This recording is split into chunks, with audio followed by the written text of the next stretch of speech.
దాతలకు, ఈ కార్యక్రమానికి ఇచ్చేసిన ఆత్మీయ అతిథులకు, పత్రికా ఎలక్ట్రానిక్ మీడియా ప్రతినిధులకు, ఈ సమావేశంలో పాల్గొన్న సాహిత్యాభిలాషులకు ప్రతి ఒక్కరికి పేరు పేరున హృదయపూర్వకంగా నమస్కరిస్తున్నాను. బుక్ కల్చర్ పోయి లుక్ కల్చర్ పెంపొందుతున్న ఈ తరుణంలో సంపాదనే కానీ సాహిత్యం గురించి పట్టించుకుని ఈ కాలంలో సాహిత్యం సమాజ హితాన్ని కోరుతుందన్న పెద్దల మాటను బలంగా నమ్మి కనుమరుగు కాబోతున్న ఒక అద్భుత సాహితీ విలువలు వస్తువు కలిగిన గ్రంథాన్ని పాఠకులకు అందించాలన్న తపనతో పరిష్కరించినది సుప్రసిద్ధ కవులు ప్రొఫెసర్ ఇక్కడివాయి లింగమూర్తి గారు, శ్రీమాన్ వైద్యం వెంకటేశ్వరాచార్యులు గారు కాగా, ఎటువంటి ప్రతిఫలాపేక్ష లేకుండా సంప్రదాయ సాహిత్యాన్ని బ్రతికించాలనే గొప్ప మనస్సుతో ముందుకు వచ్చిన దాతలు శ్రీ కేసీ కాలప్ప గారు, శ్రీ గున్నా రాజేందర్ రెడ్డి గారు, వారి తల్లి గారు సాధ్వీమణి శ్రీమతి గున్నా ఆండలమ్మ గారు, వారి కృషికి మీ వధాన్యతకు వినమ్రంగా తెలుగు సాహితీ లోకం తలవంచి నమస్కరిస్తోంది. ఈ గ్రంథం పేరు శ్రీమదాంధ్ర పూర్ణాచార్య ప్రభావం. దీన్ని రచించిన వారు శ్రీ దొత్తిరెడ్డి పట్టాభరామదాసరి గారు. ఈ గ్రంథాన్ని గురించి పరిచయం చేసే అవకాశం కలిగించిన పెద్దలకు మనస్ఫూర్తిగా నమస్కరిస్తూ అందులోని వివరాలని సంక్షిప్తంగా మీ ముందు ఉంచుతాను. భగవద్ రామానుజ వారి ఆంతరిక శిష్యులలో ఆంధ్రపూర్ణాచార్యులు అత్యంత ముఖ్యులు. హరికన్నా గురువే నిన్న అని నమ్మి ఆచరించి నిరూపించిన ఆదర్శవంతులు శ్రీ ఆంధ్రపూర్ణాచార్యులు. ఆయనను గూర్చి, ఆయన గురుభక్తిని గూర్చి వివరించే గ్రంథమే శ్రీమద్ ఆంధ్రపూర్ణాచార్య ప్రభావం. ఆంధ్రపూర్ణాచార్యుడికి ఒడగనంబి, ఒడగపూర్ణ అనే పేరు వ్యవహారంలో ఉన్నట్లు ఈ ఆంధ్రపూర్ణాచార్య ప్రభావం కావ్యం వల్ల వైష్ణవ సాంప్రదాయ పూర్వ గ్రంథాల వల్ల తెలుస్తుంది. ఆంధ్రపూర్ణాచార్యుల పూర్వీకులు మన తెలుగు ప్రాంతానికి చెందినవారు కావడం వల్ల ఆయనను ఆంధ్రపూర్ణ, ఒడగనంబి పేరుతో పిలిచారు. ఎలాగంటే తమిళ, కన్నడ ప్రాంతాల వారికి మనం ఉత్తర దిశలో ఉండడం వల్ల ఈ దిశను వారు ఒడుగా అంటారు. ఇక నంది అనే పదానికి ద్రవిడ దివ్య ప్రబంధాల వ్యాఖ్యాతలు పూర్ణ అనే అర్థం చెప్పడం వల్ల ఆంధ్రపూర్ణులు ఒడగనంబిగా, ఒడకపూర్ణగా పిలువబడ్డారు. ఆంధ్రపూర్ణ కాలం నాటికి వారి పూర్వీకులు కర్ణాటక ప్రాంతంలోని సాలగ్రామంలో నివసించడం వల్ల ఈయనను సాలగ్రామాచార్య, సాలగ్రామ నంబి అనే పేర్లు కూడా కలిగి వ్యవహారంలో ఉన్నాయి. మరి ఈ గ్రంథాన్ని గురించి పరిచయం చేసే ముందు పెద్దలు, గౌరవనీయులు, అఖండ ప్రజాబల సంపన్నులు, అనితర సాధ్య కార్య దీక్షా దక్షత గల నాయకులు, వరపర్తి ముద్దుబిడ్డ ఏఐసిసి కార్యదర్శి జిల్లాల చిన్నారెడ్డి గారి కార్యక్రమానికి రావడం చాలా ఆనందంగా ఉంది. వారికి ఈ సభా సంఘం తరఫున మరొకసారి ప్రత్యేకంగా ఆహ్వానం పలుకుతున్నాం. వారికి పేరు పలుకుతున్నాం. సాలగ్రామం అనే క్షేత్రం ఒకటి గండకీ నదీ తీరంలోనూ ఉంది. అది 108 దివ్య తిరుపతుల్లో ఒకటి. సాలగ్రామం అనే పేరుకి ఎంత ప్రాముఖ్యత ఉందంటే 24 సంఖ్యకు తక్కువ కానటువంటి విష్ణు ఆలయాలు గోపుర సహితంగా ఉన్న ఊరని అర్థమాట. అయితే ఇక్కడ మాత్రం సాలవృక్షాలు ఎక్కువగా ఉండడం వల్ల ఆంధ్రపూర్ణ వారి గ్రామానికి సాలగ్రామం అనే పేరు వచ్చింది. కానీ మరి మిథిల అనే ఊరు పక్కన ఉండడం వల్ల దీనికి మిథిల సాలగ్రామం అని, నిర్లే అనే సాలగ్రామం అనేటువంటి పేరు కూడా ఈ ఆంధ్రపూర్ణాచార్య వారి యొక్క గ్రామానికి ఆనామం ఏర్పడింది.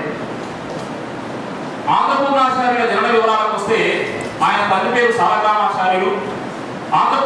పూర్ణాచార్య వారి తిరునక్షత్ర తనియను బట్టి, అంటే పుట్టిన నక్షత్రం మరియు కాలం రుధిరోద్గారి సంవత్సరం మాఘమాసం అని, మరొక చోట చైత్రమాసం అశ్విని నక్షత్రంగా చెప్పబడింది. అలాగే ఆయన తిరువధ్యయనం అంటే పరమపదం చేరింది శోభాను చైత్రమాసంలో ఉంది. క్రీస్తు శకాన్ని అనుసరించి ఈయన 1082 నుండి 1163 మధ్యకాలంలో జీవించి ఉన్నాడని మనకు తెలుస్తుంది. ఆంధ్రపూర్ణాచార్యుల వారి జీవిత విషయాలను గురించి పరిశీలిస్తే విశిష్టాద్వైతాన్ని సుప్రతిష్టం చేసిన మహానుభావుడు భగవద్ రామానుజ వారు. ఈయన కాలం క్రీస్తు శకం 1017 నుండి 1137 వరకు అని చెప్పారు పరిశోధకులు. భగవద్ రామానుజ అంతర్ముఖ్య శిష్యుడు మరియు క్షీర కైంకర్యాచార్య శ్రీ ఆంధ్రపూర్ణాచార్యులు.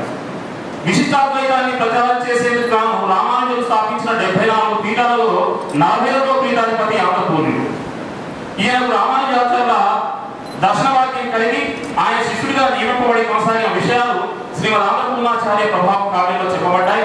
ఒక రకంగా ఆంధ్రపూర్ణాచార్యుల కలయిక రామానుజాచార్య జీవిత చరిత్రలో కొత్త కోణాన్ని చూపిస్తుంది. శ్రీమద్ ఆంధ్రపూర్ణాచార్య ప్రభావం కావ్య అవతారణం గురించి చర్చించుకుంటే ఈ చెంపు కావ్యాన్ని శ్రీ దొత్తిరెడ్డి పట్టాభిరామదాస కవి గారు 1898వ సంవత్సరంలో వివరించారు. ఈయన తెలంగాణ ప్రాంతంలో ప్రవహిస్తున్న మూసీ నదీ తీరాన గోరకొండకు ఉత్తరాన ఉన్న హిమజాల గ్రామవాసి. ఈ గ్రామాన్ని యామిజాల అని కూడా పిలుస్తారు. ఇది ప్రస్తుతం రంగారెడ్డి జిల్లాలో ఉన్నట్టు తెలుసు. ఈ కవి ఆంధ్రపూర్ణాచార్య ప్రభావం కావ్యాన్ని ద్వితీయ గ్రంథంగా పేర్కొన్నాడు. దీన్ని పూర్వ భాగం ఉత్తర భాగం అని విభజించి పూర్వ భాగాన్ని 6 విభాగాలుగా, ఉత్తర భాగాన్ని 1 విభాగంగా, మొత్తం 7 విభాగాలుగా రూపొందించాడు ఈ కవి. ఈ కావ్యం చదువుతుంటే పాఠకులకు సంతోషం కలుగుతుంది కాబోలు ఈ రచయిత దాని విభాగానికి, ప్రతి విభాగానికి ఉల్లాసం అని పేరు పెట్టాడు. అలాగే ప్రతి ఉల్లాసం చివరన గద్యాంతంలో ప్రసన్న చింతామణి అని పేర్కోవడం కవి గారి ప్రత్యేకతను మనకు తెలియజేస్తుంది. రామానుజాచార్యుల గురించి తెలిపే సంస్కృత, తమిళ, కన్నడ తదితర గ్రంథాలు ఆంధ్రపూర్ణాచార్యుల గురించి పరిచయం మాత్రంగానే తెలుస్తాయి, కానీ పూర్తి వివరాలు ఎక్కడా కూడా కనపడవు. ఆంధ్రపూర్ణుల వారు పీఠాధిపతిగా ఉన్న కాలాన, ఆయన తర్వాతి కాలాన అధిపతులుగా ఉన్న పరంపర ద్వారా సంక్రమించిన కొన్ని లిఖిత గ్రంథాల ఆధారంగా ఆంధ్రపూర్ణాచార్యుల జీవిత విశేషాలు తెలియవస్తున్నాయి. వీటన్నింటినీ ఆధారంగా గ్రహించి దొంతిరెడ్డి పట్టాభిరామ కవి గారు శ్రీమద్ ఆంధ్రపూర్ణాచార్య ప్రభావాన్ని రచించాడు.